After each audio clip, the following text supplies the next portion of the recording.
नमस्कार दोस्तों। Are stories 2.0 comic world पे आपका स्वागत है। दोस्तों, आज मैं आपके लिए लेके आया हूँ जेम्स हेडली चेज का प्रख्यात उपन्यास एक हसीना सो शिकारी, जो कि no orchids for Miss Blandish का हिंदी रूपांतरण है। एक हसीना सो शिकारी, लेखक जेम्स हेडली चेज, हिंदी रूपांतरक बुक बार स्टूडियोज। अध्याय 1। ये जुलाई की एक तपती दोपहर की बात है। ये साल का वो वक्त होता है जब भीषण गर्मी पड़ती है, आसमान में बादल नहीं होते और धूल भरी गर्म हवाएं चलती हैं। पीटर्सबर्ग से कैंसस सिटी जाने वाली मुख्य हाईवे 54 पे, जहां फोर्ट स्कॉट और नेवार्ड की सड़कें मिलती हैं, वहां एक गैस स्टेशन और छोटा सा ढाबा था। वो लकड़ी की बनी हुई एक पुरानी और जर्जर इमारत थी जिसमें पेट्रोल का एक पंप लगा था। इसे एक बूढ़ा आदमी और उसकी मोटी बेटी मिलकर चलाते थे। दोपहर 1 बजे के बाद धूल से भरी हुई एक लिंकन कार उस ढाबे के सामने आके रुकी। कार में 2 आदमी थे, जिनमें से एक सो रहा था। ड्राइवर का नाम बेली था। वो छोटे कद का और गठीले शरीर वाला आदमी था। उसका चेहरा भारी और सख्त था, आंखें बेचैन थीं और जबड़े पे एक पतला सफ़ेद निशान था। वो कार से बाहर निकला। उसके कपड़े धूल से सने और फटे हुए थे। पिछली रात बहुत ज़्यादा शराब पीने और इस भयंकर गर्मी की वजह से वो काफ़ी चिड़चिड़ा महसूस कर रहा था। उसने कार में सो रहे अपने साथी ओल्ड सैम को देखा, फिर बेपरवाही से कंधे उचकाए और उसे सोता छोड़ के ढाबे के भीतर चला गया। अंदर काउंटर पर बैठी लड़की उसे देख के मुस्कुराई। उसके बड़े सफ़ेद दांत बेली को पियानो जैसे बटनों जैसे लगे। वो बहुत मोटी थी, इसीलिए बेली ने उसमें कोई दिलचस्पी नहीं दिखाई और उसकी मुस्कान का कोई जवाब नहीं दिया। लड़की ने उत्साह से कहा, हेलो मिस्टर। ओह, इतनी गर्मी है। इस गर्मी के चक्कर में मैं तो कल रात से सो भी नहीं पाई। बेली ने रूखेपन से कहा, स्कॉच लाओ। उसने अपनी टोपी पीछे खिसकाई और गंदे रुमाल से अपना चेहरा पोंछा। लड़की ने काउंटर पे विस्की की बोतल और एक गिलास रख दिया। अपने बालों को झटकते हुए वो बोली, आपको बियर पीनी चाहिए। ऐसी गर्मी में विस्की अच्छी नहीं होती। बेली ने उसे झिड़कते हुए कहा, अपना मुंह बंद रखो। वो बोतल और गिलास लेके कोने की एक मेज पे जाके बैठ गया। लड़की ने अपना सा मुंह बनाया, फिर एक किताब उठाकर आराम से पढ़ने लग गई। बेली ने विस्की का एक बड़ा घूंट भरा और कुर्सी पे पीछे होकर बैठ गया। उसे पैसों की चिंता थी। उसने सोचा कि अगर रायली ने जल्दी ही कोई इंतजाम नहीं किया तो उन्हें बैंक लूटना पड़ेगा। ये सोचकर वो परेशान हो रहा था, क्योंकि वो ऐसा नहीं करना चाहता था। आजकल चारों तरफ फेडरल एजेंटों का पहरा था, इसीलिए बैंक लूटना खतरे से खाली नहीं था। उसने खिड़की से बाहर कार में सो रहे बूढ़े सैम को देखा और मन ही मन उसे कोसा। बेली ने सोचा, यह आदमी कार तो चला लेता है, लेकिन इसके अलावा किसी काम का नहीं है। इस धंधे के लिए अब यह बहुत बूढ़ा हो चुका है। इसे बस खाने और सोने की फिक्र रहती है। मुझे या रायली को ही कुछ करना होगा, लेकिन कैसे? विस्की पीने के बाद उसे भूख लगने लगी। उसने उस गोरी लड़की को आवाज़ दी, जल्दी से ऑमलेट और हैम लाओ। लड़की ने खिड़की के बाहर सैम की तरफ इशारा करते हुए पूछा, क्या उनके लिए कुछ नहीं चाहिए? बेली चिढ़कर बोला, क्या उसे देखकर लगता है कि उसे कुछ चाहिए? तुम जल्दी करो, मुझे भूख लगी है। तभी उसने खिड़की से देखा कि धूल उड़ाती हुई एक फोर्ड कार आकर रुकी और उसमें से एक मोटा बूढ़ा आदमी बाहर निकला। उसे देखते ही बेली ने सोचा, है नहीं, ये यहाँ क्या कर रहा है? मोटा आदमी लड़खड़ाते हुए अंदर आया और बेली को देखकर हाथ हिलाया। उसने कहा, और दोस्त, कैसे हो? बड़े दिनों बाद दिखे। बेली ने गुस्से में जवाब दिया, सब बेकार है। ये गर्मी मेरी जान लेके छोड़ेगी। हैनी कुर्सी खींच के बेली के पास बैठ गया। वो एक ऐसे अखबार के लिए काम करता था जो लोगों को डरा धमकाकर पैसे वसूलता था। वो छोटी मोटी खबरें इकट्ठी करता था और पैसे लेके चोर लुटेरों के काम की जानकारी दे देता था। हैनी ने खाने की खुशबू लेते हुए कहा, तुम सही कह रहे हो। कल रात मैं जोप्लिन में एक शादी की रिपोर्टिंग कर रहा था। वहां इतनी गर्मी थी कि मेरा बुरा हाल हो गया। बेली को चुप देखकर उसने पूछा, क्या बात है, बड़े उदास लग रहे हो? बेली ने फर्श पे सिगरेट फेंकते हुए कहा, हफ्तों से चैन नहीं मिला है। किस्मत भी साथ नहीं दे रही। घोड़ों की रेस में भी हार रहा हूं। हैनी ने धीरे से झुककर कहा, एक टिप दूं? पॉन्टियाक नाम के घोड़े पे दाव लगाओ, काम आसान हो जाएगा। बेली ने हंसते हुए कहा, पॉन्टियाक? वो तो बेकार घोड़ा है। हैनी ने समझाया, नहीं, उस पर बहुत पैसा खर्च किया गया है और अब वो रेस के लिए पूरी तरह तैयार है। बैली झुंझला कर बोला, अगर कोई मुझ पर उतना पैसा खर्च करे तो मैं भी शानदार दिखूंगा। तभी लड़की खाना लेके आई। हैनी ने लड़की को छेड़ने की कोशिश की और अपने लिए भी वही खाना और एक बियर मंगवाई। लड़की ने उसका हाथ झटक दिया और मुस्कुराते हुए चली गई। हैनी उसे देखते हुए बोला, ऐसी लड़कियां मुझे पसंद हैं जो सेहतमंद भी हों और काम की भी। बैली ने खाना खाते हुए पूछा, हैनी, मुझे कुछ पैसे कमाने हैं, कोई रास्ता बताओ। हैनी ने कहा, फिलहाल तो कुछ नहीं है। हाँ, आज रात मैं एक बड़ी पार्टी में जा रहा हूँ, ब्लैंडिश की पार्टी। मुझे वहां जाने के $20 मिलेंगे और शराब मुफ्त होगी। बैली ने पूछा, ये ब्लैंडिश कौन है? हैरी ने हैरानी से कहा, तुम कहाँ रहते हो भाई? ब्लैंडिश इस स्टेट के सबसे अमीर लोगों में से एक है। उसके पास करोड़ों की संपत्ति है। बैली ने गुस्से में अपना खाना काटते हुए कहा, और मेरे पास सिर्फ $5 है। यही तो किस्मत का खेल है। खैर, वो चर्चा में क्यों है? हैनी ने आंखें चमकाते हुए कहा, वो नहीं, उसकी बेटी। वो इतनी खूबसूरत है कि उसे पाने के लिए अपनी जिंदगी के 10 साल दे सकता हूं मैं। आज उसका 24वां जन्मदिन है और उसके पिता उसे हीरो का एक हार तोहफे में दे रहे हैं। सुना है उस हार की कीमत $50,000 है। गोरी लड़की हैनी का खाना लेकर आई, लेकिन वो सावधानी बरत रही थी कि हैनी के हाथ उस तक ना पहुंचे। उसके जाते ही हैनी बड़े मजे से खाना खाने लगा। बैली का खाना खत्म हो चुका था। वो कुर्सी पे आराम से टिका और माचिस की तीली से अपने दांत साफ करने लगा। उसके दिमाग में बस एक ही बात घूम रही थी, 50,000 का हार। क्या उसे हथियाने का कोई मौका है? क्या रायली में इतनी हिम्मत होगी कि वो उस हार को चुरा सके? बैली ने पूछा, पार्टी कहाँ है? उसके घर पे? हैनी ने मुंह में खाना भरते हुए कहा, हाँ वहीं। उसके बाद वो अपने प्रेमी जेरी मैकगोवन के साथ गोल्डन स्लीपर क्लब जाएगी। बैली ने अनजान बनते हुए पूछा, क्या वो हार पहनकर जाएगी? हैनी बोला, मुझे पक्का यकीन है कि एक बार पहनने के बाद वो उसे नहीं उतारेगी। बैली ने पूछा, तुम दावे के साथ कह सकते हो? हैनी ने कहा, हाँ, वो उसे जरूर पहनेगी क्योंकि वहां अखबार वाले भी होंगे। बैली ने सवाल किया, वो क्लब कितने बजे तक पहुंचेगी? हैनी का कांटा मुंह के पास रुक गया। उसने शक भरी नजरों से पूछा, तुम्हारे दिमाग में चल क्या रहा है? बैली ने चेहरा सपाट रखते हुए कहा, कुछ नहीं, बस ये बताओ कि क्या उसके और मैकगोवन के साथ कोई और भी होगा? हैनी ने कांटा नीचे रख दिया और गंभीर होकर बोला, देखो बैली, उस हार के बारे में सोचना भी मत। तुम और राइली इतने बड़े खिलाड़ी नहीं हो कि ब्लैंडिश जैसे आदमी से टकरा सको। ये काम तुम्हारे बस का नहीं है। शांत रहो, मैं तुम्हारे लिए कोई छोटा मोटा काम ढूंढ दूंगा। बैली के चेहरे पे एक डरावनी मुस्कान आई। हैनी को वो किसी भूखे भेड़िए जैसा लगा। बैली खड़ा होते हुए बोला, ज्यादा परेशान मत हो, मुझे पता है कि मैं क्या कर सकता हूं। अब मुझे निकलना होगा।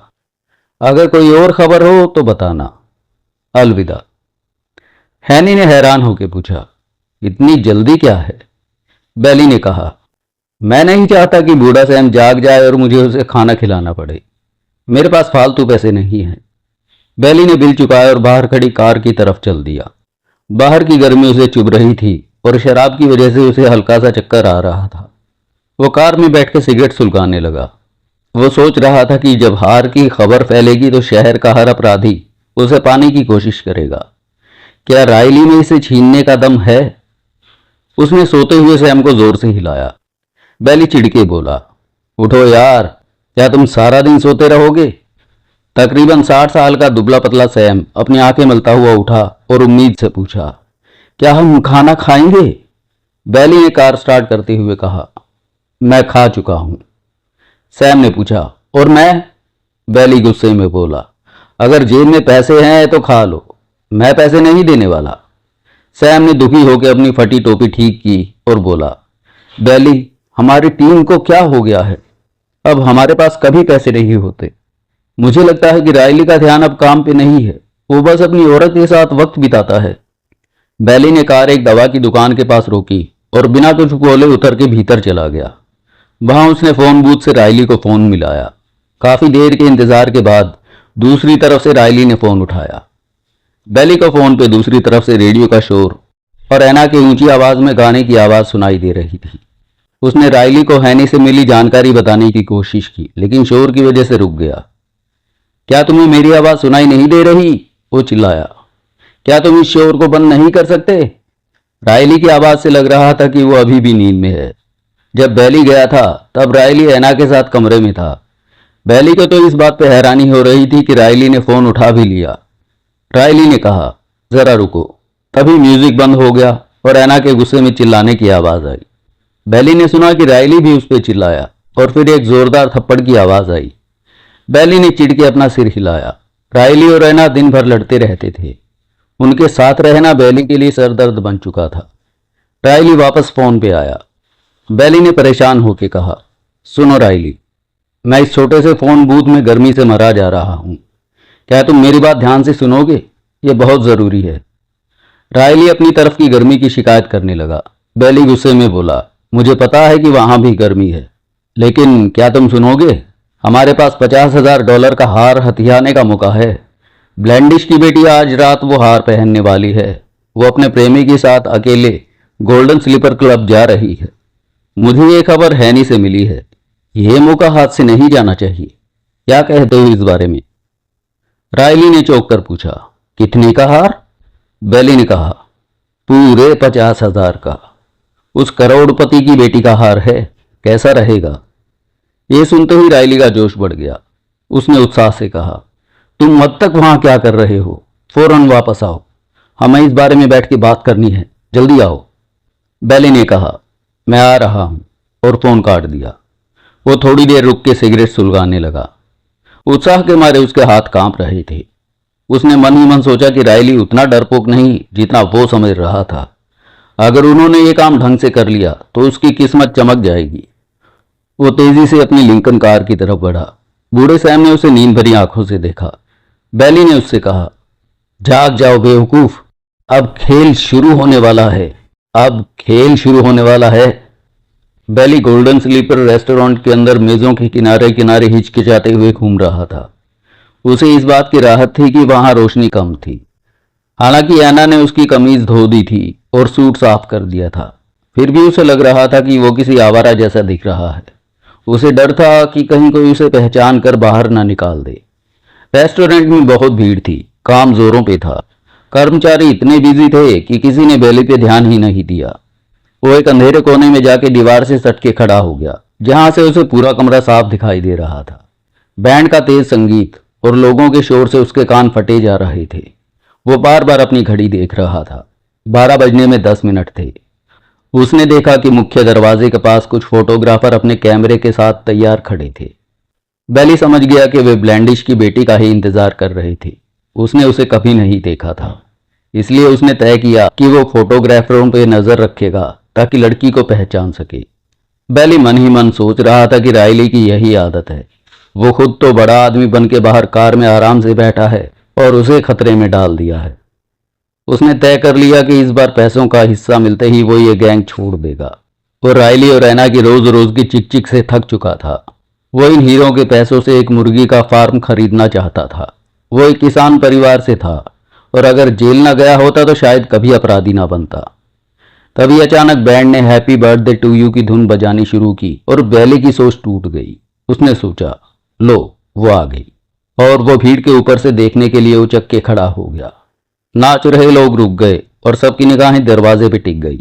फोटोग्राफर फोटो खींचने के लिए एक दूसरे को धक्का देने लगे। जैसे ही मिस ब्लैंडिश अंदर आई, उन पे एक चमकदार स्पॉटलाइट पड़ने लगी। उनके पीछे एक लंबा और सुंदर आदमी टैक्सीडो पहने हुए था। बैली की नजरें मिस ब्लैंडिश पे ही टिक गई। उन्हें देख के वो हैरान रह गया। उनके सुनहरे लाल बालों और गोरी रंगत पर रोशनी चमक रही थी। बैली ने सोचा कि उसने अपनी जिंदगी में इतनी खूबसूरत लड़की कभी नहीं देखी। वो उन आम लड़कियों जैसी नहीं थी जिन्हें बैली जानता था। वो भीड़ को देख के हाथ हिला रही थी। बैली तब तक उसे घूरता रहा जब तक कि वो उसके साथी मैकगोवन के साथ एक कोने की मेज पे जाके बैठ नहीं गई। बैली उस लड़की की खूबसूरती में इतना खो गया था कि कुछ पल के लिए हार के बारे में भी भूल ही गया था। लेकिन जैसे ही उसका ध्यान दोबारा हार पे गया, हीरों की चमक देख के उसकी सांसें अटक गई। उन शानदार हीरों को देख के बैली घबराहट के मारे पसीना पसीना हो गया। उसे अचानक एहसास हुआ कि अगर ये हार चोरी हो गया तो कितना बड़ा बवाल मचेगा। उसने सोचा, ये तो बहुत बड़ी डकैती होगी, पूरे देश की पुलिस हमारे पीछे पड़ जाएगी। उसने अपने पसीने से भीगे हाथों को पोंछते हुए सोचा कि शायद रायली को इस चोरी के लिए उकसाना उसकी बेवकूफ़ी थी। ब्लैंडिश के पास अकूत दौलत और ताकत थी, वो उन्हें छोड़ने वाला नहीं था। एक बार हार हाथ लग गया तो मुसीबतें कम होने के बजाय और बढ़ जाएंगी।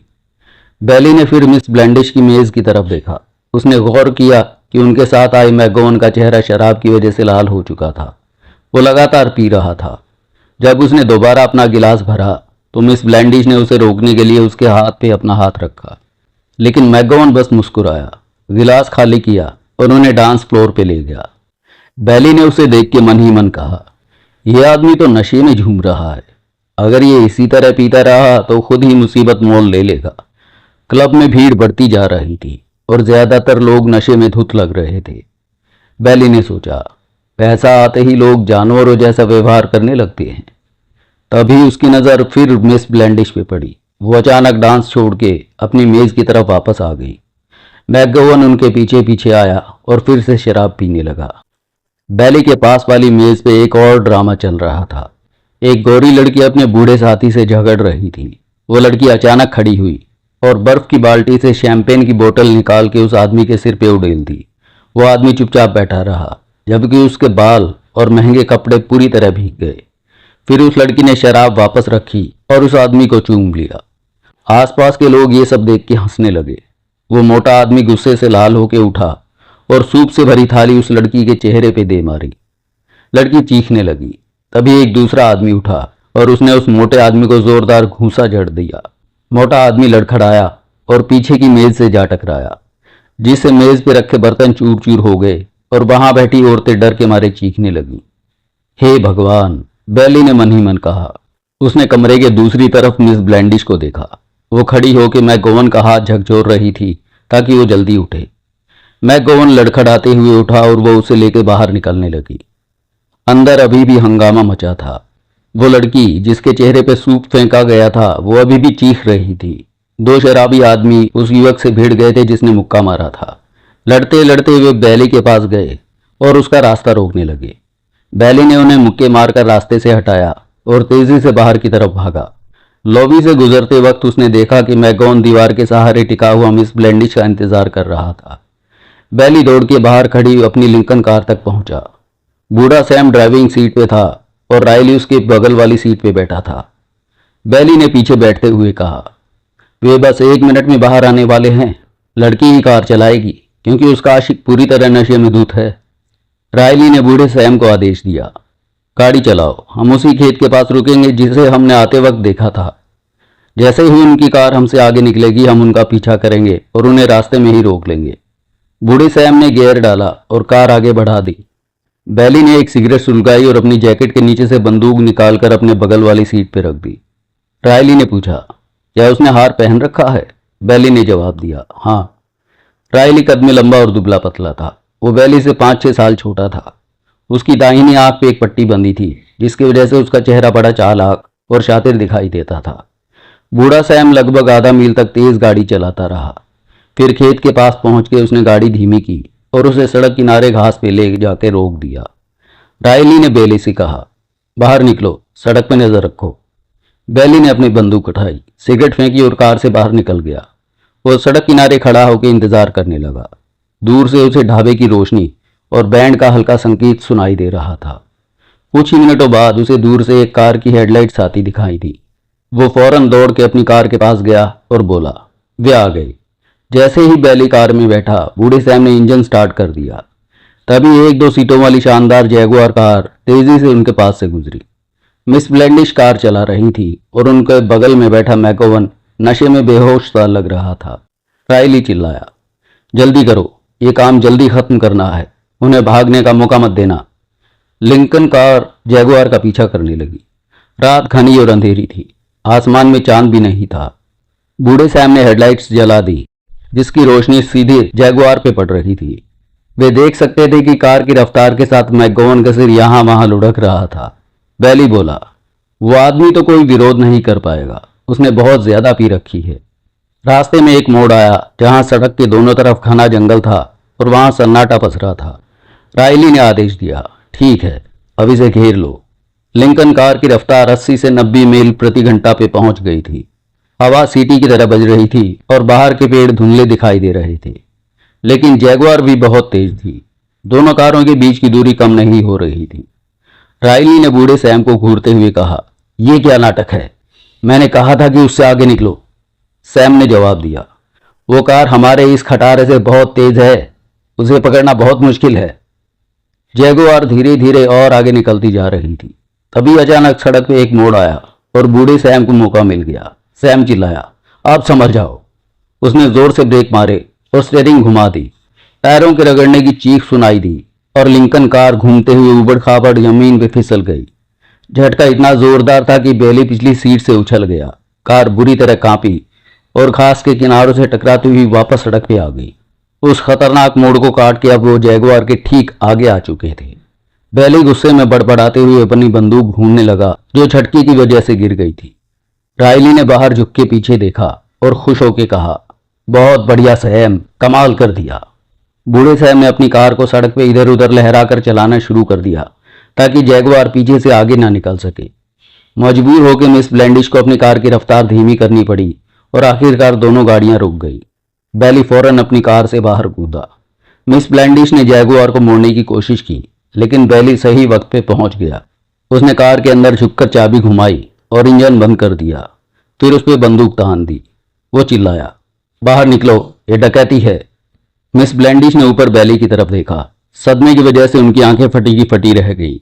मैगोवन ने भी अपनी आंखें खोली और धीरे धीरे उठ के बैठ गया। रायली ये सब अपनी कार के अंदर बैठे बैठे देख रहा था। उसका पसीने से तर हाथ अपनी बंदूक पे था। वहीं बूढ़ा सैम घबराया हुआ था और कार का दरवाजा खोलने के लिए तैयार खड़ा था। बैली दोबारा दहाड़ा, चलो बाहर निकलो। मिस ब्लैंडिश कार से बाहर आई। वो डरी हुई तो नहीं, लेकिन हैरान जरूर थी। मैगोवन अपना सिर पकड़ के दर्द से कराहते हुए बाहर निकला और बुदबुदाया, ये सब क्या हो रहा है? बैली ने मैगोवन पे बंदूक तानते हुए कहा, चुपचाप खड़े रहो, ये डकैती है। मैगोवन अब पूरी तरह गंभीर हो गया और मिस ब्लैंडिश के करीब चला गया। बैली ने कहा, वो हार मुझे दो, जल्दी करो। मिस ब्लैंडिश ने डर के मारे अपने हाथों से अपना गला ढक लिया और पीछे हटने लगी। बैली अब झुंझलाने लगा था। उसे डर था कि कहीं दूसरी गाड़ी वहां से न गुजर जाए। उसने गुर्राते हुए कहा, इसे मेरे हवाले कर दो वरना चोट लग जाएगी। जैसे ही वो लड़की के पास पहुंचने के लिए बढ़ा, उसे मैगोवन के पास से गुजरना पड़ा। तभी नशे में होने के बावजूद मैगोवन ने बिजली की सी फुर्ती दिखाई और बैली के सिर पे एक जोरदार मुक्का जड़ दिया। मुक्का इतना जोरदार था कि बैली लड़खड़ा के बुरी तरह गिर पड़ा और उसके हाथ से बंदूक फिसल गई। मिस ब्लैंडिश की चीख निकल गई। रायली अपनी जगह से हिला तक नहीं। उसे लगा कि बैली खुद ही सब संभाल लेगा और वो नहीं चाहता था कि कोई उसे पहचाने।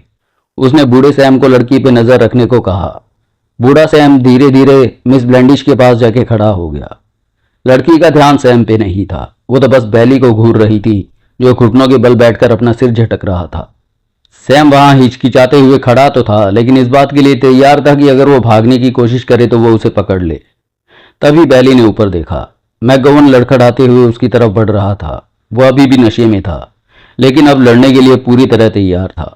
बैली उसका मुकाबला करने के लिए उठा और उसने मैगोवन की गर्दन पे एक मुक्का जड़ा, लेकिन मुक्का सही जगह नहीं लगा और मैगोवन रुका नहीं। मैगोवन ने पलट के बैली के पेट पे एक जोरदार मुक्का मारा। बैली दर्द से करा उठा और घुटनों के बल गिर गया। उसने सोचा कि यह आदमी तो लड़ने में उस्ताद है और रायली, वो अभी तक मदद के लिए क्यों नहीं आया। इससे पहले कि वो संभल पाता, मैगोवन ने उसके सिर पे एक और मुक्का मारा और बैली घास पे लुढ़क गया। गालियां बकता हुआ रायली अब कार से बाहर निकला। इसी बीच गिरते हुए बैली का हाथ अपनी बंदूक पे पड़ा। उसने उसे मजबूती से पकड़ा और जैसे ही मैगोवन उसकी तरफ बढ़ा, बैली ने ट्रिगर दबा दिया। गोली की आवाज सुनते ही मिस ब्लैंडिश चीख पड़ी और डर के मारे अपनी आंखें बंद कर ली। मैगोवन ने अपना सीना पकड़ा और वहीं सड़क पे ढेर हो गया। उसकी सफेद कमीज खून से लाल होने लगी थी। रायली दौड़ के वहां पहुंचा और बैली फौरन खड़ा हो गया। तुम पागल हो क्या? रायली गुस्से में दहाड़ा। वो नीचे झुक के मैगोवन को देखने लगा। फिर उसने बैली की तरफ देखा, जिसका चेहरा डर के मारे पीला पड़ गया था। वो मर चुका है। बेवकूफ, तुमने उसे गोली क्यों मारी? तुमने बहुत बड़ी मुसीबत खड़ी कर दी है। बैली ने घबराहट में अपने कॉलर ढीली की और बुदबुदाया, तुमने मेरी मदद क्यों नहीं की? मैं और क्या करता? इसमें मेरी कोई गलती नहीं है। ये सफाई जज को देना, रायली गुस्से में बोला। वो बुरी तरह डरा हुआ था। उसने सोचा कि अब यह मामला सिर्फ चोरी का नहीं बल्कि मर्डर का बन गया है। अगर पकड़े गए तो सबको फांसी या फिर उम्र कैद होगी। तभी बैली की नज़र मिस ब्लेंडिश पे पड़ी जो मैगोन की लाश को देख रही थी। उसने रायली से कहा, हमें इसे भी खत्म करना होगा, इसने हमें देख लिया है। शट अप, रायली ने कहा। वो ब्लेंडिश को घूर रहा था और अपने दिमाग में किसी नई योजना को अंजाम दे रहा था। उसे लगा कि असली पैसा तो अब मिलेगा। इस लड़की का बाप करोड़पति है, वो उसे सही सलामत पाने के लिए कुछ भी देगा। उसने कहा, यह हमारे साथ चलेगी। जैसे ही मिस ब्लेंडिश को मौका मिला वो सैम की पकड़ से छूट के सड़क पे भागने लगी। रायली गालियां देता हुआ उसके पीछे भागा। लड़की मदद के लिए चीखने लगी, लेकिन रायली ने उसे पकड़ लिया। जैसे ही वो मुड़ी, रायली ने उनके जबड़े पे एक जोरदार मुक्का मारा और वो बेहोश हो गई। रायली ने उन्हें गोद में उठाया और अपनी कार में पिछली सीट पे डाल दिया। बैली विरोध करने के लिए पास आया, लेकिन सुनो तो, रायली गुस्से में पलटा और बैली की कमीज पकड़ के उसे अपनी तरफ खींचा। अब तुम बीच में मत बोलना, वो चिल्लाया। सिर्फ तुम्हारी वजह से हम कत्ल के केस में फंस गए हैं। अगर पकड़े गए तो हम सब मारे जाएंगे। अब से वही होगा जो मैं कहूंगा। जाओ, इस लाश को सड़क से हटाओ और इसकी कार को कहीं छिपा दो। समझ में आ गया? रायली की आवाज में इतनी बेरहमी थी कि बैली दंग रह गया। वो थोड़ा हिचकिचाया। फिर जब रायली ने उसे छोड़ा तो वापस ओल्ड सैम के पास चला गया, जो वहां किसी डरे हुए बैल की तरह चुपचाप खड़ा था। बैली और सैम ने मिलकर मैगोन की लाश को जैगुआर कार के अंदर रखा। फिर बैली उस कार को चला के सड़क से दूर घने जंगल के बीच ले गया ताकि वो किसी को दिखाई ना दे। इसके बाद दोनों दौड़ के वापस अपनी लिंकन कार में आ गए। कार में बैठते ही बैली ने कहा, इस लड़की को किडनैप करना सरासर पागलपन है। अब पुलिस और एजेंट हमारे पीछे पड़ जाएंगे। तुम्हें क्या लगता है हम कब तक बच पाएंगे? रायली ने गुस्से में उसे चुप कराया। अपनी जुबान बंद रखो। तुमने उस आदमी का कत्ल कर दिया है, इसीलिए अब हम हार को बाजार में बेचने की हिम्मत नहीं कर सकते। पुलिस फौरन हमें पकड़ लेगी। अब हमें पैसा सिर्फ लड़की का बाप ब्लेंडिश ही दे सकता है। वो करोड़पति है और अपनी बेटी के लिए मुंह मांगी कीमत देगा। हमारे पास बचने का बस यही एक रास्ता है। फिर उसने ओल्ड सैम से कहा, गाड़ी चलाओ, हम जॉनी के घर चलेंगे, वो हमें छिपा देगा। बूढ़े सैम ने कार स्टार्ट की और पूछा, क्या तुम्हें पक्का यकीन है कि तुम जो कर रहे हो वो सही है? रायली बोला, बैली की गलतियों की वजह से मैं अपना नुकसान नहीं होने दूंगा। मुझे पता है क्या करना है, तुम बस गाड़ी चलाओ। जैसे ही कार की रफ्तार बढ़ी, रायली पीछे मुड़ा जहां मिस ब्लेंडिश बेहोश पड़ी थी। उसने बड़ी बेरहमी से उनके गले से वो कीमती हार उतार लिया। रायली ने बेली से टॉर्च मांगी और उसकी रोशनी में हीरों को देखने लगा। हीरों की चमक देख के वो दंग रह गया और बोला, ये वाकई बहुत कीमती हैं, पर मैं इन्हें बेचने का जोखिम नहीं लूंगा। अगर ब्लेंडिश को ये हीरे और अपनी बेटी वापस चाहिए तो उसे भारी कीमत चुकानी होगी। यही हमारे लिए सबसे अच्छा है। बैली ने टार्च की रोशनी मिस ब्लेंडिश के चेहरे पे डाली। वो अभी भी बेहोश थी और रायली के मुक्के की वजह से उनके चेहरे पे नीला निशान पड़ गया था। इसके बावजूद बैली को लगा कि वो दुनिया की सबसे सुंदर लड़की है। उसने धीरे से कहा, वाह कितनी सुंदर है। वो ठीक तो है ना? रायली ने बेहोश लड़की को देखा और फिर बैली को चेतावनी देते हुए बोला, वो ठीक है, और याद रखना वो जैसी है वैसी ही रहेगी। उसके बारे में अपने मन में गलत विचार मत लाना। बैली ने टॉर्च बंद कर दी और वह कार अंधेरी रात में तेजी से आगे बढ़ गई। अध्याय 3। लासाइग में शहर से करीब 1 मील पहले बूढ़े सैम ने कहा, हमें पेट्रोल भरवाना होगा। रायली ने गुस्से में पूछा, निकलने से पहले तुमने टैंक फुल क्यों नहीं करवाया? सैम ने चिढ़ के जवाब दिया, मुझे क्या पता था कि हम जॉनी के घर जा रहे हैं और इतनी लंबी दूरी तय करेंगे। बैली ने टॉर्च की रोशनी मिस ब्लेंडिश पे डाली। वो अभी भी बेहोश थी। बैली ने कहा, वो ठीक है, आगे ही एक पेट्रोल पंप है, वहीं रुकते हैं। सड़क के अगले मोड़ पे उन्हें पेट्रोल पंप की रोशनी दिखाई दी। सैम ने वहां गाड़ी रोकी। ऑफिस से एक लड़का अपनी आंखें मलता और जम्हाई लेता हुआ बाहर आया। वो पेट्रोल भरने लगा। रायली आगे की तरफ झुक गया ताकि वो लड़का कार की पिछली सीट पर पड़ी मिस ब्लेंडिश को ना देख सके। हालांकि इसकी जरूरत नहीं थी, क्योंकि वो लड़का नींद में इतना चूर था कि उसने एक बार भी कार के अंदर झांकने की कोशिश नहीं की। तभी अचानक एक दूसरी कार की हेडलाइट्स दिखाई दी। एक बड़ी काली ब्यूक कार आकर उनकी कार के ठीक बगल में रुकी। अचानक किसी और कार को वहां देख के तीनों, बैली, राइली और सैम, घबरा गए। बैली ने फौरन अपनी बंदूक पे हाथ रख लिया। ब्यूक कार में दो आदमी बैठे थे। बगल वाली सीट पे बैठा आदमी बाहर निकला। वो बहुत लंबा चौड़ा और मजबूत शरीर वाला था। उसने अपनी काली टोपी आंखों तक नीचे झुका रखी थी। वो बड़े ध्यान से उनकी लिंकन कार को देखने लगा। जब उसने बैली को बंदूक की तरफ हाथ बढ़ाते देखा तो वो कार के पास आ गया। उसने सख्त और भारी आवाज में बैली से पूछा, क्या बात है, बहुत घबराए हुए लग रहे हो। अंधेरा बहुत था, इसीलिए वे एक दूसरे का चेहरा साफ नहीं देख पा रहे थे। रायली अंदर से बोला, अपना काम करो ना भाई, यहां कोई किसी को परेशान नहीं कर रहा। उस विशालकाय आदमी ने रायली की तरफ गौर से देखा और हंसते हुए बोला, ये तो रायली की आवाज लग रही है। एक पल के लिए मुझे लगा कि कोई बड़ा डॉन मुझसे बकवास कर रहा है। लिंकन कार में बैठे तीनों आदमियों के होश उड़ गए। उन्होंने बगल वाली ब्यूक कार की तरफ देखा, जहां ड्राइवर ने डैशबोर्ड की लाइट जला दी थी। वो अपनी बंदूक ताने बिल्कुल तैयार बैठा था। रायली का गला सूख रहा था। उसने घबराते हुए पूछा, क्या ये तुम हो एडी? उस लंबे आदमी ने कहा, हाँ, और देखो, फ्लिन अपनी गन लेके तैयार खड़ा है, इसीलिए कोई ऐसी हरकत मत करना जिसे तुम झेल ना सको।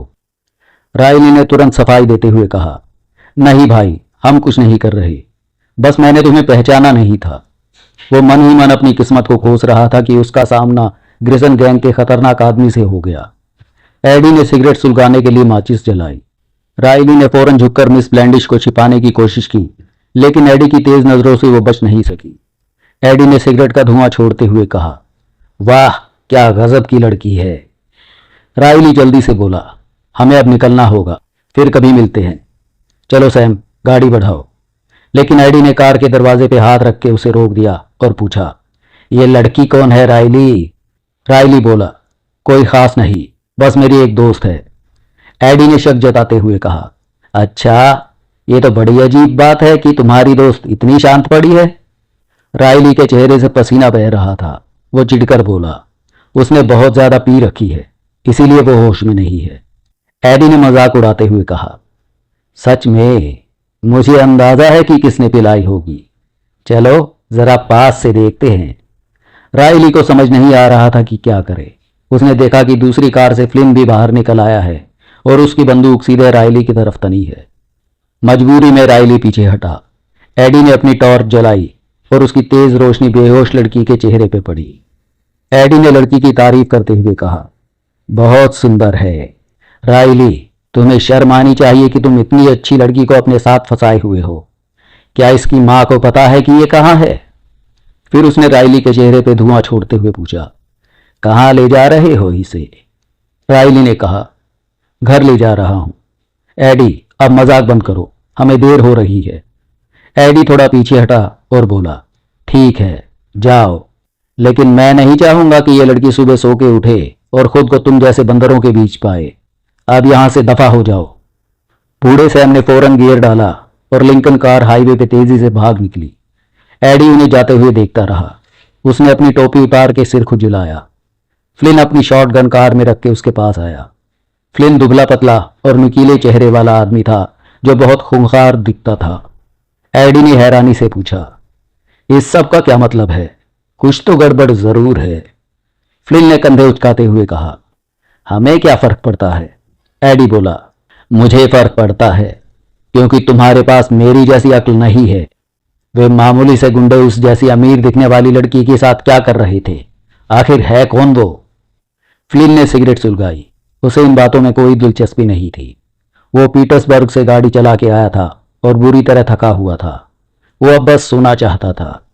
एडी अपनी बात जारी रखते हुए बोला, उसके मुंह पे जोरदार मुक्का मारा गया था। क्या रायली जैसे छोटे बदमाश ने उसे किडनैप किया है? मुझे यकीन नहीं होता कि उसमें इतनी हिम्मत कहां से आई। मैं इस बारे में मां से बात करूंगा। फ्लिन चिढ़ के बुदबुदाया, अरे भगवान के लिए, अब चुप भी करो, मुझे सोना है। भले ही तुम्हें नींद नहीं आ रही, लेकिन मुझे तो आ रही है ना। एडी ने उसे अनसुना कर दिया और उस पेट्रोल पंप वाले लड़के के पास गया जो डर के मारे उन्हें घूर रहा था। एडी ने पूछा, तुम्हारा फोन कहाँ है? लड़का उसे दफ्तर के अंदर ले गया। एडी डेस्क पे बैठ गया और लड़के को बाहर जाने को कहा। उसने एक नंबर डायल किया और कुछ देर बाद दूसरी तरफ से डॉक्टर नाम के आदमी की आवाज आई। एडी ने धीरे लेकिन तेजी से कहा, मैं लास आइग्ने के पेट्रोल पंप से बोल रहा हूँ। राइली और उसके साथी अभी यहाँ से निकले हैं। उनके साथ एक लड़की है जो बहुत बड़े खानदान की लग रही है। राइली कह रहा था कि वो नशे में है, लेकिन उसे देख के ऐसा लग रहा था जैसे किसी ने उसके जबड़े पे घूंसा मारा हो। मुझे लगता है कि राइली ने उसे किडनैप किया है। ये बात माँ को बता दो। डॉक्टर ने कहा, रुको। काफी देर बाद वो वापस आया और बोला, माँ जानना चाहती है कि वो दिखती कैसी है और उसने क्या पहना था। एडी ने बताया, उसके बाल लाल थे और वो किसी फिल्मी हीरोइन से भी ज्यादा सुंदर थी। उसकी नाक लंबी और पतली थी, चेहरा एकदम शाही था। उसने सफेद रंग की शाम की महंगी ड्रेस और काला शॉल पहना हुआ था। एडी इंतजार करने लगा। दूसरी तरफ डॉक्टर माँ से बात कर रहा था। डॉक्टर ने वापस आकर कहा, माँ को लगता है कि वो ब्लेंडिश की बेटी हो सकती है। वो आज रात गोल्डन स्लीपर क्लब जाने वाली थी और उसने बहुत कीमती हार पहना था, लेकिन मुझे यकीन नहीं होता कि राइली इतना बड़ा हाथ मारेगा। तुम्हें क्या लगता है? एडी का दिमाग तेजी से दौड़ने लगा। उसने कहा, माँ सही कह रही होंगी। मुझे भी वो चेहरा पहचाना सा लगा। मैंने ब्लेंडिश की बेटी की तस्वीरें देखी हैं और अब मुझे लगता है कि ये वही लड़की थी। अगर राइली के पास वो लड़की और हीरे दोनों हैं तो इसका मतलब उसके हाथ बहुत बड़ी लॉटरी लगी है। तभी अचानक माँ की सख्त और डरावनी आवाज सुनाई दी, एडी क्या तुम सुन रहे हो? मैं अपने लड़कों को फौरन भेज रही हूँ। तुम उनसे लॉन्ड्री जंक्शन पे मिलो। अगर राइली के पास ब्लेंडिश की बेटी है तो वो उसे जाने के घर ही ले जाएगा, क्योंकि उसके पास छिपने की और कोई जगह नहीं है। अगर वो वही लड़की है तो उसे छीन के यहां मेरे पास ले आओ। एडी ने कहा, ठीक है माँ, जैसा आप कहें। लेकिन राइली और उसके गिरोह का क्या करना है? माँ गुस्से से चिल्लाई, क्या अब मुझे तुम्हें यह भी बताना पड़ेगा कि उनका क्या करना है? अपना दिमाग इस्तेमाल करो और काम पे लगो। फोन कट गया। एडी तेजी से अपनी ब्यूक कार की तरफ भागा। उसने पेट्रोल पंप वाले लड़की को $1 दिया और कार में फ्लिन के बगल में बैठ गया। उसने जोश में कहा, चलो जल्दी निकलो, माँ बाकी लड़कों को हमसे मिलने के लिए भेज रही है। उन्हें पक्का यकीन है कि राइली ने ब्लेंडिश की लड़की को ही अगवा किया है। फ्लिन झल्ला के बोला, माँ पागल हो गई हैं। उन मामूली चोरों में किसी का पर्स छीनने की हिम्मत तो है नहीं। वे ब्लेंडिश जैसी रईस लड़की को क्या उठाएंगे? वैसे अब हमें जाना कहाँ है? एडी ने जवाब दिया, पहले लॉन्ड्री जंक्शन, फिर वहां से जॉनी के घर की तरफ। फ्लिन गुस्से में बुदबुदाया, अब नींद को भूल जाओ, अभी कम से कम 100 मील का सफर तय करना है। ये कहते हुए उसने गाड़ी को हाईवे पे दौड़ा दिया। एडी हंसते हुए बोला, तुम बाद में सो लेना, मुझे तो बस उस खूबसूरत लड़की को एक बार फिर देखना है। जल्दी चलो। फ्लिन ने एक्सीलेटर पूरी तरह दबा दिया और बोला, तुम्हारे दिमाग में औरतों के सिवा कुछ आता भी है क्या? एडी ने मुस्कुराते हुए पूछा, और इससे बेहतर चीज है भी क्या कोई? औरतें और पैसा ही तो पूरी दुनिया को चलाते हैं। जैसे जैसे लिंकन कार पहाड़ियों के ऊपर बने जॉनी के ठिकाने की तरफ बढ़ने लगी, सुबह की हल्की रोशनी होने लगी थी। बूढ़ा सैम बहुत सावधानी से गाड़ी चला रहा था। वो बुरी तरह थक चुका था, लेकिन अपनी थकान जाहिर नहीं करना चाहता था। उसे डर था कि कहीं राइली उसे बूढ़ा और बेकार समझकर गैंग से बाहर ना निकाल दे। कार में बैठे बैली और राइली बार बार पीछे वाली खिड़की से झांक रहे थे कि कहीं कोई उनका पीछा तो नहीं कर रहा। दोनों बहुत घबराए हुए थे और छोटी छोटी बात पे चिढ़ रहे थे। मिस ब्लेंडिश कार की पिछली सीट पर राइली से जितना हो सके उतनी दूर हटकर बैठी थी। उन्हें अंदाजा नहीं था कि ये लोग उन्हें कहाँ ले जा रहे हैं। होश में आने के बाद से उन तीनों में से किसी ने भी उनसे बात नहीं की थी। वे डरी हुई थी, इसीलिए खुद भी कुछ पूछकर उनका ध्यान अपनी तरफ खींचना नहीं चाहती थी। उन्हें पूरा भरोसा था कि अब तक उनके पिता ने पुलिस को खबर कर दी होगी और सब उनकी तलाश में जुट गए होंगे। वे खुद को तसल्ली दे रही थी कि बस कुछ ही देर की बात है, पुलिस पहुंच जाएगी। लेकिन तब तक उनके साथ क्या होगा, ये डर उन्हें अंदर ही अंदर खाए जा रहा था। वे समझ चुकी थी कि उनके साथ मौजूद ये आदमी बहुत खतरनाक और डरे हुए हैं। खासकर उन दो जवान आदमियों बैली और राइली से उन्हें ज्यादा खतरा महसूस हो रहा था। पूरे रास्ते राइली के दिमाग में बस ग्रिसन गिरोह का डर बना रहा। उसे पक्का यकीन था कि एडी उस लड़की के बारे में अपनी माँ ग्रिसन को जरूर बताएगा। माँ उस गिरोह की सबसे खतरनाक और शातिर नेता थी। वो फौरन समझ जाएगी कि ये ब्लेंडिश की बेटी है और उसे हीरो के हार के बारे में भी पता चल जाएगा। राइली को डर था कि वो अपने आदमियों को उनके पीछे भेज देगी। क्या उसे पता होगा कि वे जॉनी के घर की तरफ जा रहे हैं? राइली को लगा कि शायद नहीं, क्योंकि जॉनी एक मामूली शराबी था और ग्रिसन जैसा बड़ा गिरोह जॉनी जैसे छोटे आदमी से कोई वास्ता नहीं रखता था। राइली ने खुद से कहा कि उसे अब बहुत तेजी से काम करना होगा। जैसे ही वो लड़की को ठिकाने पे छिपा देगा, वो फौरन ब्लेंडिश से संपर्क करेगा। वो जितनी जल्दी फिरौती का पैसा लेकर लड़की को उसके बाप को सौंप देगा, उतना ही उसके लिए सुरक्षित रहेगा। बूढ़े सैम ने लिंकन कार को एक पतली कच्ची सड़क पे मोड़ दिया, जो सीधे जॉनी के ठिकाने की तरफ जाती थी। करीब 1 मील चलने के बाद वे पेड़ों के बीच बनी लकड़ी की एक पुरानी 2 मंजिली झोपड़ी के पास पहुंचे। वहां पहुंचने का रास्ता झाड़ियों से भरा हुआ था। सैम ने गाड़ी रोकी और बैली फौरन बाहर निकला। राइली ने घबराकर झाड़ियों की तरफ देखते हुए अपनी बंदूक हाथ में ले ली और बैली से कहा, जरा देख लो कि वो आसपास है या नहीं। बैली झोपड़ी के पास गया और दरवाजा जोर जोर से पीटने लगा। वो चिल्लाया, हे जॉनी, बाहर आओ। थोड़ी देर तक सन्नाटा रहा। फिर जॉनी ने दरवाजा खोला। वो उन्हें शक भरी नजरों से देखने लगा। जॉनी लगभग 70 साल का था। वो लंबा और दुबला पतला था। उसका चेहरा शराब की वजह से सूजा हुआ था और आंखें धुंधली थी। पुराने वक्त में वो अपने काम का माहिर खिलाड़ी माना जाता था, लेकिन शराब ने उसे पूरी तरह बर्बाद कर दिया था। उसने पहले बेली को देखा और फिर कार की तरफ नजर घुमाई। उसकी नजर मिस ब्लेंडिश पे जाके टिक गई। जॉनी ने पूछा, क्या चक्कर है? तुम लोग फिर किसी मुसीबत में फंस गए हो क्या? और तुम तो बेली हो ना? बेली ने अंदर घुसने की कोशिश की, लेकिन जॉनी दरवाजा रोक के खड़ा रहा। बेली ने कहा, हमें यहां कुछ दिन रुकना है जॉनी, हमें अंदर आने दो। जॉनी अपनी जगह से हिला नहीं और पूछा, वो लड़की कौन है? तभी राइली ने मिस ब्लेंडिश को कार से बाहर धक्का दिया और बूढ़ी सैम के साथ दरवाजे तक पहुंचा। राइली ने कहा, देखो जॉनी, नखरे मत करो, हमें अंदर आने दो। अगर तुम हमारी मदद करोगे तो तुम्हें बहुत पैसा मिलेगा। हमें यहां बाहर खड़ा मत रखो। जॉनी पीछे हटा और राइली ने मिस ब्लेंडिश को धक्का देकर झोपड़ी के अंदर कर दिया। झोपड़ी के नीचे एक बड़ा कमरा था और ऊपर 2 कमरे थे, जो लकड़ी की एक छोटी बालकनी से जुड़े हुए थे। वो कमरा बहुत गंदा और अस्त व्यस्त था। वहां एक मेज थी और 4 पुराने डिब्बे रखे थे, जिन्हें कुर्सियों की तरह इस्तेमाल किया जाता था। एक पुराना चूल्हा, दीवार पर टंगी एक लालटेन, एक रेडियो था और कुछ खास सामान नहीं था।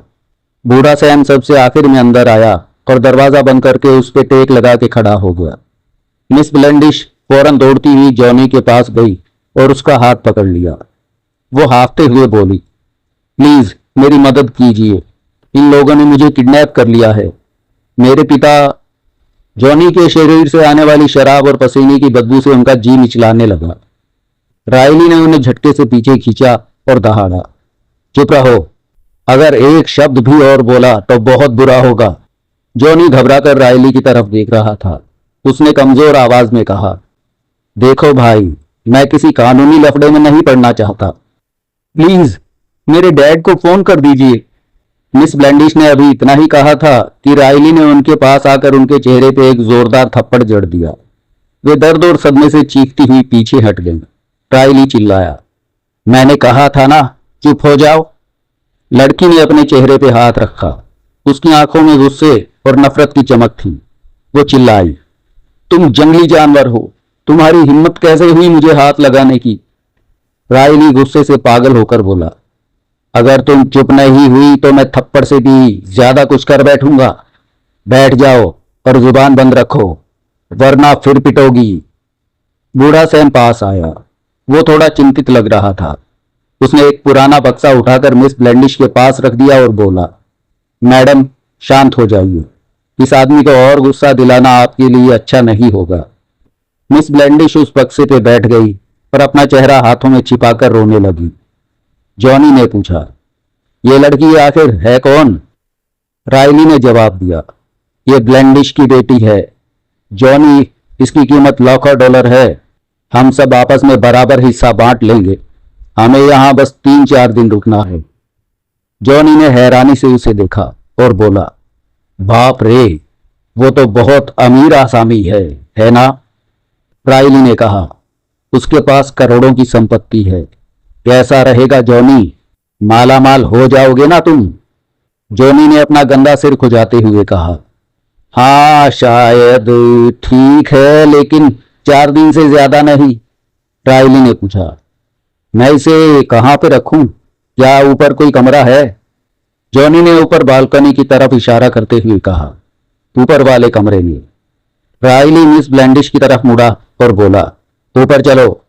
सैम ने धीरे से कहा, मिस, जो ये कह रहा है वही करो, अपनी मुसीबत और मत बढ़ाओ। लड़की खड़ी हुई और सीढ़ियों से ऊपर चली गई। राइली भी उसके पीछे पीछे गया। ऊपर बालकनी पे पहुंच के वो रुकी और नीचे खड़े उन 3 आदमियों को देखने लगी जो उसे घूर रहे थे। जॉनी बेपरवाही से सामने के दरवाजे के पास बने उस रैक की तरफ गया जहां बंदूकें रखी थीं। वहां 2 शॉटगन रखी हुई थीं।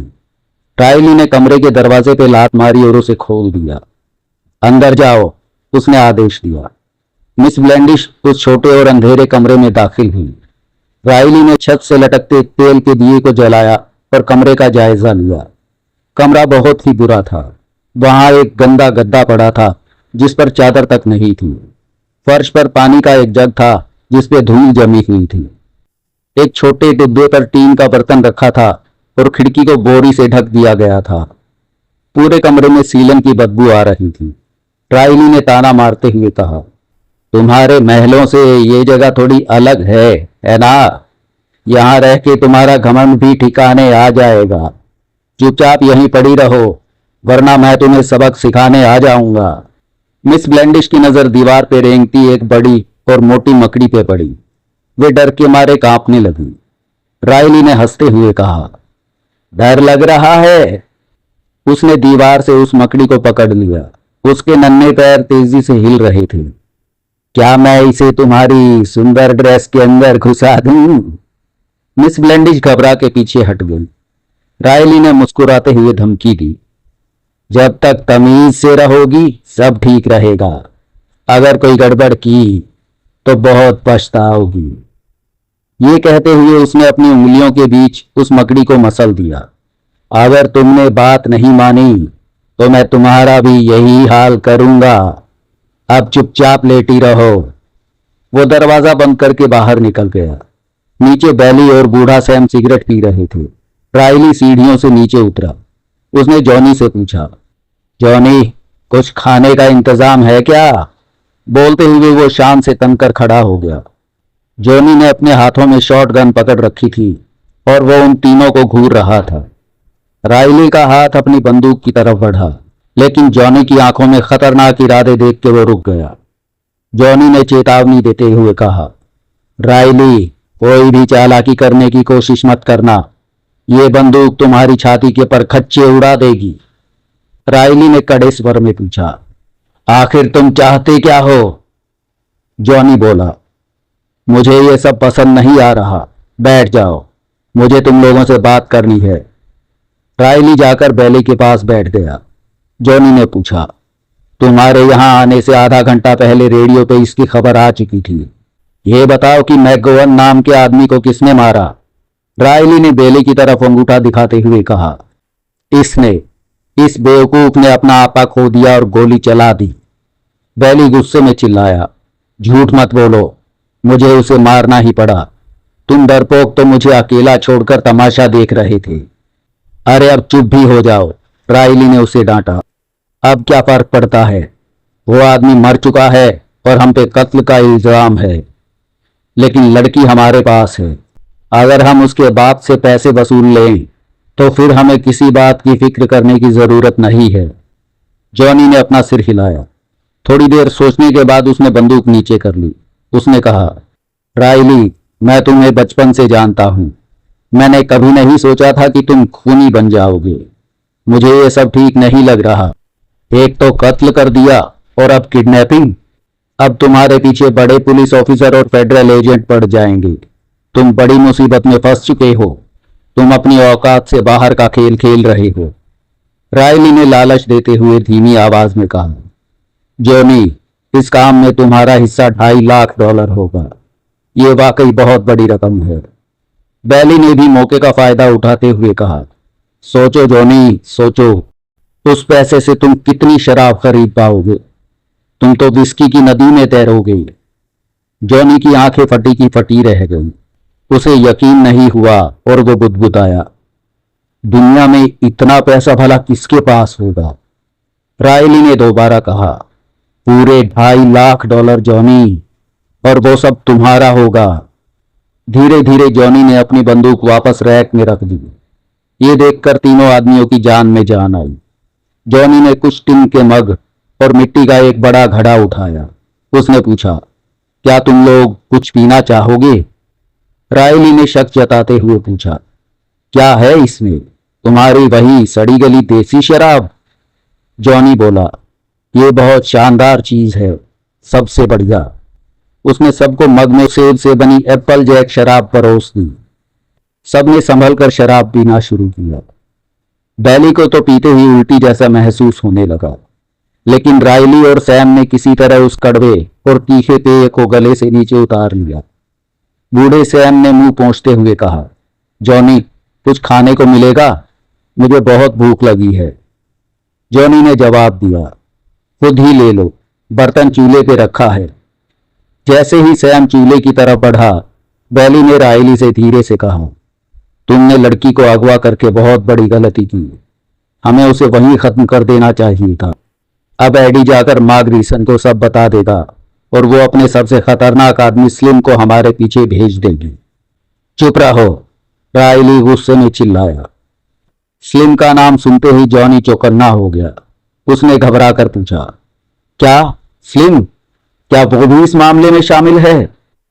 रायली ने बात घुमाते हुए कहा, नहीं, ये बैली बस फालतू बकवास कर रहा है।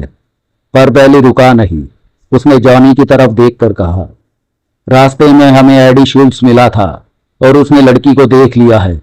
वो पक्का माँ ग्रीसन को खबर कर देगा। जॉनी फिर से अपनी बंदूक की तरफ बढ़ने लगा और बोला, अगर स्लिम ग्रीसन इस मामले में पड़ रहा है तो मैं तुम लोगों का साथ नहीं दूंगा। मैं इससे दूर रहना चाहता हूं। रायली ने फौरन अपनी पिस्तौल निकाल ली और दहाड़ा, उस बंदूक से दूर रहो। मैं स्लिम ग्रीसन से नहीं डरता, वो हमारा कुछ नहीं बिगाड़ पाएगा। जॉनी ने डरते हुए कहा, तुम स्लिम को नहीं जानते, वो बहुत बुरा आदमी है। उसमें इंसानियत नाम की चीज नहीं है। वो बहुत ही मतलबी और खूंखार है। रायली ने नफरत से चूल्हे पर थूकते हुए कहा, वो बस एक बेवकूफ और सनकी आदमी है। जॉनी बोला, हो सकता है, लेकिन वो एक कातिल है। वो चाकू से मर्डर करता है और मुझे चाकू चलाने वालों से बहुत डर लगता है। रायली ने बात खत्म करते हुए कहा, अब बस करो, चलो खाना खाते हैं।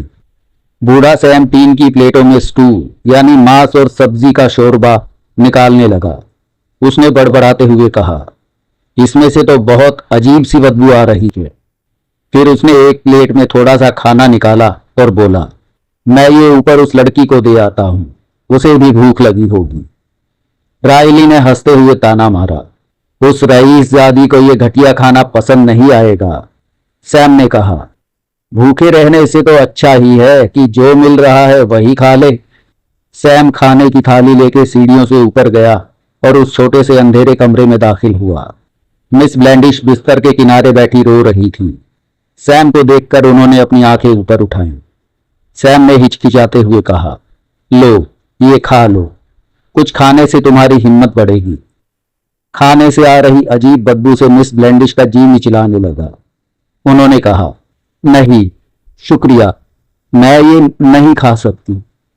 सैम ने माफी मांगते हुए कहा, माना कि इसमें से थोड़ी बदबू आ रही है, लेकिन आपको खाना तो पड़ेगा ही।